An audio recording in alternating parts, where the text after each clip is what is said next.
"You," she hissed. He blinked. "Yes, ma'am?" "Do you have a driver's license?" He arched a brow. "I drive you everywhere, don't I?"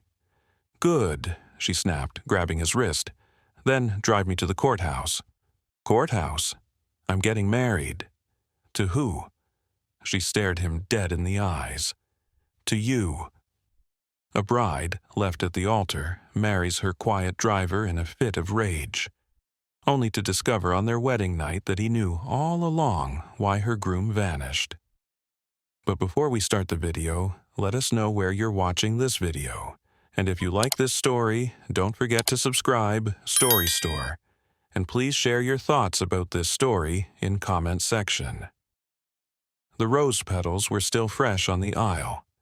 The violinist's trembling hand dropped the bow. Guests whispered behind champagne glasses, and the priest awkwardly stepped back from the altar. The bride, Calla Everhart, stood frozen under the grand crystal chandelier, her veil slightly askew, her manicured fingers clenching the bouquet until the stems snapped. The massive double doors of the Everhart estate chapel stood wide open, but Grayson Holt, the millionaire groom, was nowhere in sight. She had been left at the altar. Click. A reporter's camera shuddered. Calla's ears buzzed, the world blurred. Then, with one sharp inhale, she hurled her bouquet into the crowd with such force it knocked over a champagne glass. "He's not coming," her father murmured. His voice was cold, calculated, already preparing the press release. Calla's cheeks burned with humiliation. Her designer heels felt like shackles, her dress suddenly like a costume. And that's when her eyes landed on him, Jace Rowan, her personal driver. Leaning against the column in a perfectly pressed suit, cap tucked under one arm, calm, watching, not judging. Calla stormed down the aisle, her veil trailing like a ghost behind her. "You," she said sharply as she stopped in front of him. "Yes, ma'am," Jace replied, eyes steady. "You have a license, right?"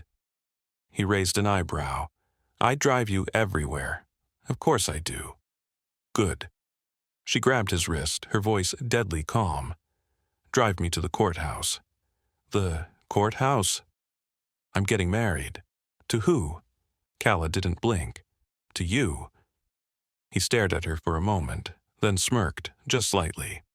"All right," he said, "let's go."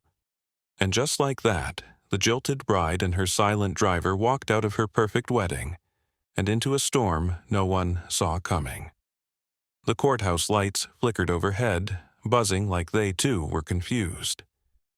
Calla stood beside Jace at the clerk's counter, still in her wedding dress, mascara slightly smudged, hands steady. "I do," she said before the clerk could finish the question. Jace glanced sideways, lips twitching. "This isn't how people usually propose." "This isn't a proposal," she replied. "It's a statement."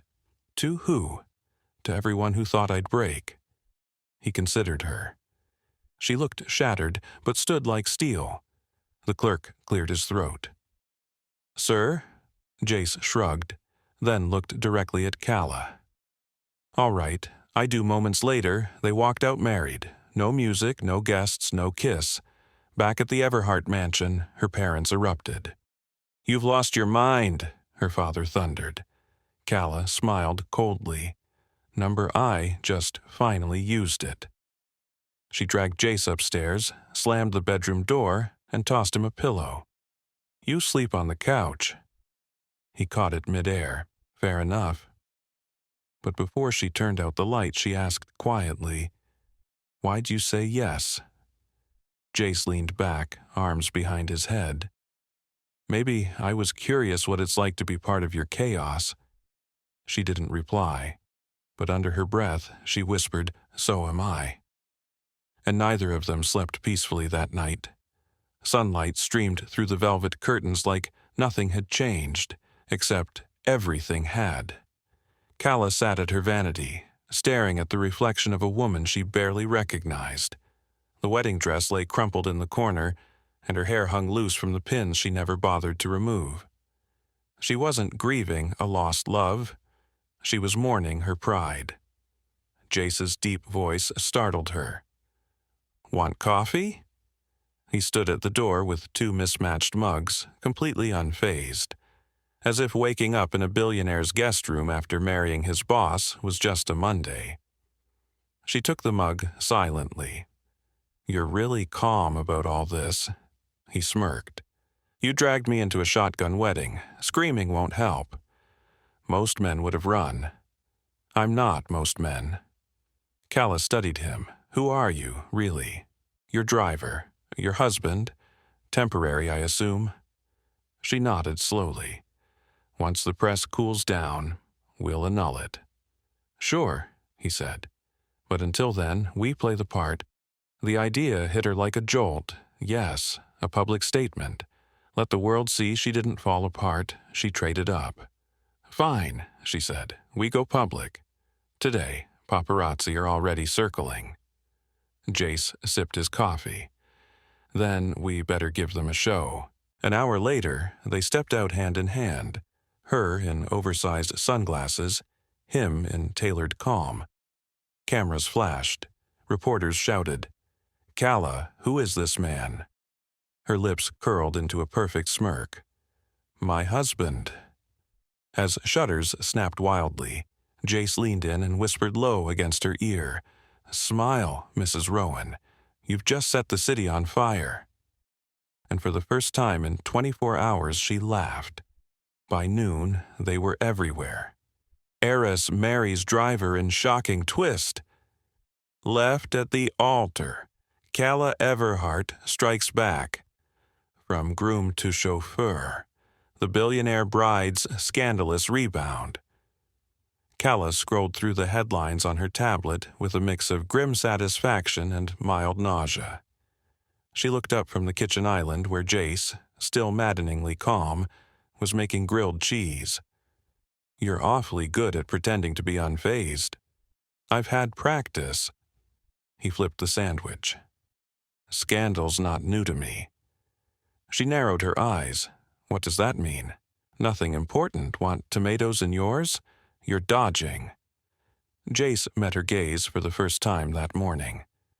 "We all have things we don't say, Calla, even you." She blinked, caught off guard by the shift in his tone. He wasn't just a background man anymore. There was a steadiness in his stare, like he saw through the layers she wore like designer armor. Before she could reply, the housekeeper burst in. "Miss Everhart, sorry. Mrs. Rowan, the board is here, unannounced." Her stomach dropped. Her father's company board, at her house, this fast. "They think I've lost control," she muttered. "You haven't," Jace said, handing her a plate. "But let them think it." "Why?" "Because it's easier to win when no one sees you coming." She stared at him. Who was this man? Calla squared her shoulders. "Come with me." "To the board meeting?" She smiled coolly. "Let's remind them who owns this house, and who she married." Jace grinned. "Now that's a show I'm ready for." The boardroom had never been so quiet. 12 men in suits sat stiffly around the long mahogany table, stunned at the sight before them. Calla entered in sleek black heels, chin high, with Jace, clean-shaven, sharp in a charcoal suit, walking just a step behind her. "Gentlemen," she said smoothly, "meet my husband, Jace Rowan." Whispers rippled like static. Someone cleared their throat. Another dropped their pen. "Calla," one of the directors said cautiously, "this is highly unconventional." "So is being left at the altar," she replied. "Yet here we are." Jace stayed silent, but his eyes scanned the room like he belonged there. Calla noticed it. Not just confidence, familiarity. The chairman, Mr. Leeds, folded his hands. "Your emotional state may cloud your business judgment." Jace stepped forward for the first time. "Then you'll be happy to know she hasn't lost her edge. And you are her husband." Temporary or not, I protect what's hers. A few chuckled awkwardly, but Leeds frowned. We'll reconvene once the media frenzy settles. Calla smiled sweetly. Of course, but just a reminder, my shares haven't changed, and as of this morning, neither has my voting power. Leeds stiffened. You're bluffing. She slid a document across the table. Try me. As the directors whispered in disbelief, Jace leaned close and whispered, You just checkmated a table full of wolves. She whispered back, And you didn't flinch once. Why? Jace offered only a half smile. Because I've sat at tables like this before. Calla froze, but before she could question him, her phone buzzed with a message that made her blood run cold. Grayson wants to meet, tonight, alone. The message stared at her like a ghost from the past. Meet me at midnight, no driver, no press, just you. Grayson. Calla gripped the phone tighter, heart pounding. After disappearing without a word, Grayson suddenly wanted to meet, in secret. Jace noticed the change in her face instantly. What's wrong? She slipped the phone into her pocket. Nothing. He raised a brow. You lie like someone who's never had to. She hesitated. He texted me, Grayson, he wants to meet. Jace didn't flinch. Then go. You're okay with that? You deserve answers. Just don't go alone. She stared at him, confused. You said no driver. He smiled faintly. Then don't take your driver. Take your husband. Midnight came too fast. The meeting place, an old greenhouse on the outskirts of the city, once their secret escape, now forgotten by time. Calla stepped through broken glass and creeping vines, heels crunching gravel. The air was thick with humidity and tension. Then a voice in the shadows. You actually came, Grayson said, stepping out. She gasped. He looked tired, thinner, but his eyes were the same, sharp, calculating. Why did you leave me? She demanded. He stepped closer. Because someone threatened your life if I didn't. What? And now you married him, of all people? Calla blinked. What do you mean? Grayson pointed behind her. You really don't know who Jace Rowan is, do you? She turned slowly. Jace was there, just a few feet back, watching.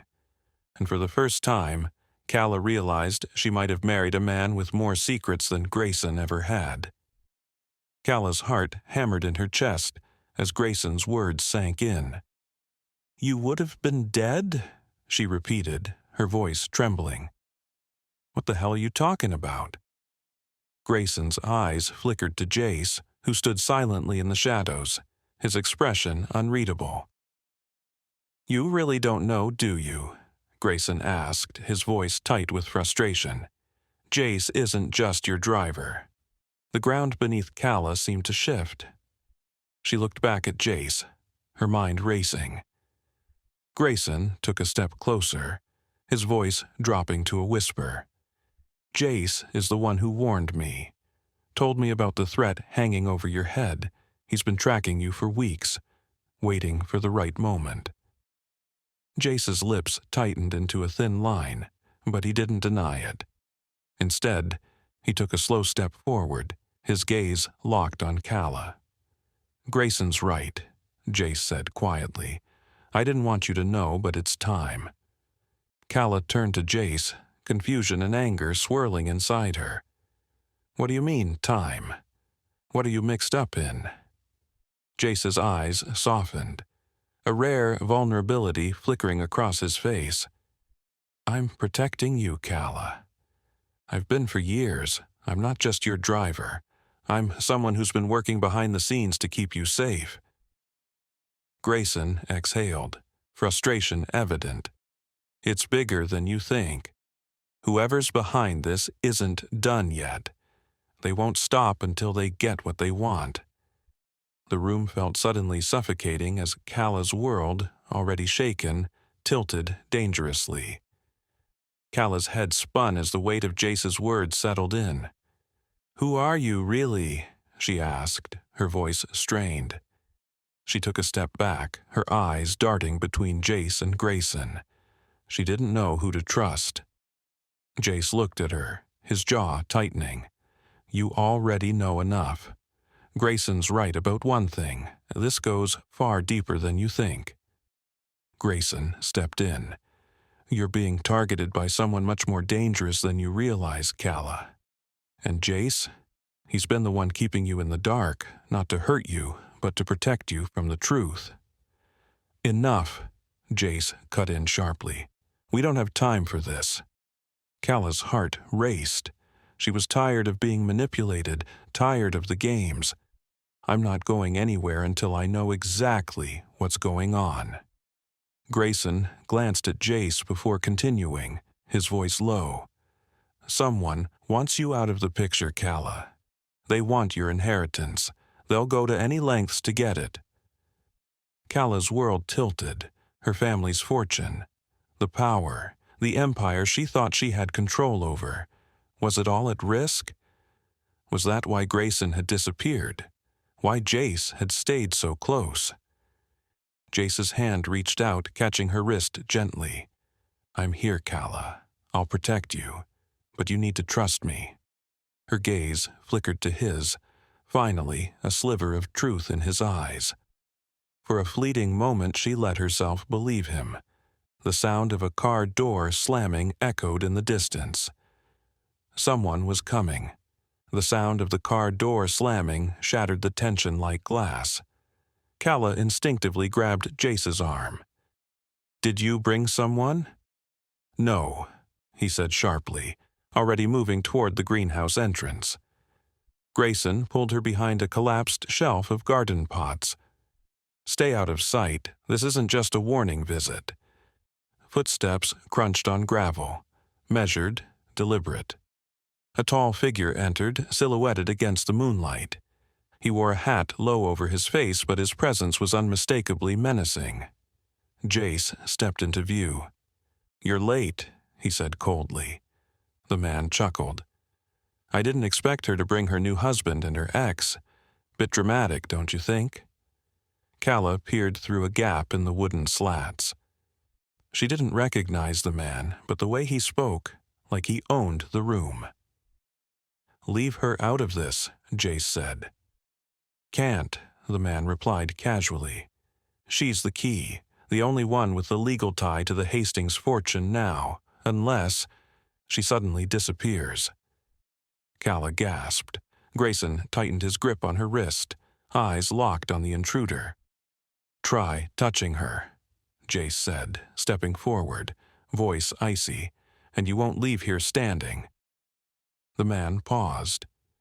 "Still playing the noble knight. You're not who she thinks you are, Rowan." Before Jace could respond, headlights flicked across the greenhouse. Another car, another arrival. Calla's voice was barely a whisper. "How many people know where I am tonight?" Jace didn't answer. His hand reached for the gun tucked at his side. Grayson looked at her grimly. "This isn't over, it's just beginning." The second car screeched to a halt outside the greenhouse. Calla's breath caught. More footsteps. More shadows. "Get down," Jace whispered, pushing her gently behind a broken planter as he moved toward the entrance, hand on his concealed weapon. Grayson joined him, tense. "Who'd you call for backup?" "I didn't," Jace muttered. "But someone did." The greenhouse door slammed open again. A woman stepped in, sharp suit, red heels, eyes like ice. "Hello, Calla," she said smoothly, spotting her instantly through the gloom. Calla froze. "Victoria?" Victoria Hastings, her estranged aunt. Cutthroat, cunning, and the only other person with a potential claim to the family empire. Victoria's gaze slid to Jace. "Still babysitting her?" Calla stepped forward. "Why are you here?" Victoria's smile didn't reach her eyes. "Because I warned Grayson to stay away. He didn't listen. Now you're all in the middle of a war you don't understand." Grayson growled, "So it was you. The threats, the bribes. I had to. You were reckless. Calla was never supposed to know." "She's my wife," Jace said coldly. Victoria raised a brow. "Oh, please, that marriage was a stunt. Unless you actually developed feelings for her?" Calla looked at Jace sharply, waiting. He said nothing, just stared at Victoria. The silence screamed. Victoria laughed. "You see, dear niece, trust is more dangerous than enemies." Outside, a third car pulled up. The final piece of the puzzle was arriving, and this time, it would change everything. The third car's door opened slowly. Everyone turned. Out stepped an elderly man in a tailored black coat. Edward Hastings, Calla's grandfather. Presumed dead, declared gone for years. Calla gasped. "Grandpa?" He stepped into the greenhouse, his eyes sharp and calculating. "I see the whole family's gathered." Victoria's smug expression faltered. "You're supposed to be dead?" he finished calmly. "That was your plan, wasn't it, Victoria?" Calla stood frozen. Her entire childhood had been shaped by his sudden death. She'd been raised to take his place, but he'd been alive all along. Edward turned to Jace. "You kept your word. I knew you would." Calla spun to Jace. "What is going on?" Jace looked into her eyes, voice low. "I was hired by Edward 5 years ago, to protect you, to earn your trust, and if needed, marry you. I never meant to fall in love." Her heart skipped. "You love me?" He nodded. "I tried to walk away, but I couldn't," Victoria hissed. "This was never about love, it was a setup." Edward raised a hand. "No, Victoria, this was a test, and you failed." The air in the greenhouse crackled with truth. All the masks were off now. But one question still lingered in Calla's mind. Why had Edward faked his death at all? Calla stood in the center of the crumbling greenhouse, her world spinning.